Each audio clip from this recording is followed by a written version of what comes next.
This is Living Power with Dan Hurst. What are the dangers of a high place in your life? There are basically three that we find in the Bible. The first one is that high places break fellowship with God. High places break fellowship with God. And you may say, well, I still feel close to God. No, you don't. You pretend that you feel close to God. But if you have violated God's standard for your life, you have broken fellowship with God. In fact, Psalm 78 says it this way: they put God to the test and rebelled against the Most High. They did not keep His statutes. Like their fathers, they were disloyal and faithless, as unreliable as a faulty bow. They angered Him with their high places. They aroused His jealousy with their idols. When God heard them, He was very angry, and He rejected Israel completely. Listen, when we put up high places in our lives, we put ourselves under the discipline of God. Second thing is that high places are self-defeating. I don't know why we do them, because they're self-defeating.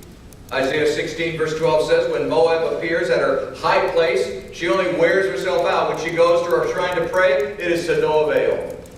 A high place is self-defeating. It's worthless. It doesn't accomplish what you want it to accomplish.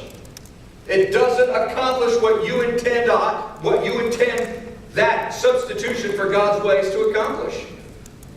It is self-defeating.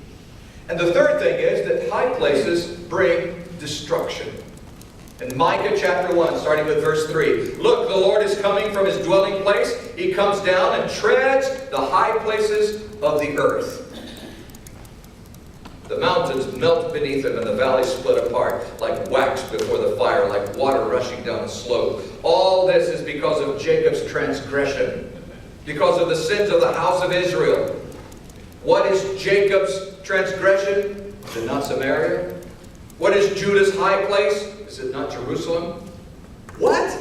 How could Jerusalem be the high place? Because they had turned the high place, the holy place, into the high place by not doing it God's way. They had chosen to not do things God's way, even though they were acting holy. Even though they seemed to have a good relationship with God, or they thought they had a good relationship with God, even though they felt like God was doing something in their lives, even though they felt like they were enjoying some blessings from God, what was happening, in fact, was they were creating all of that themselves. And in some cases, the devil was actually producing what they thought were blessings. Listen, the devil will deceive you like that.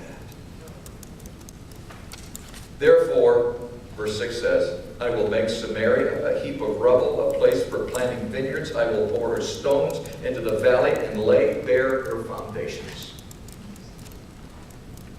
Listen, it's so important for us to understand that when we have high places in our lives where we substitute God's ways and put our ways in there, that we are really in danger of God's discipline. God will act in our lives.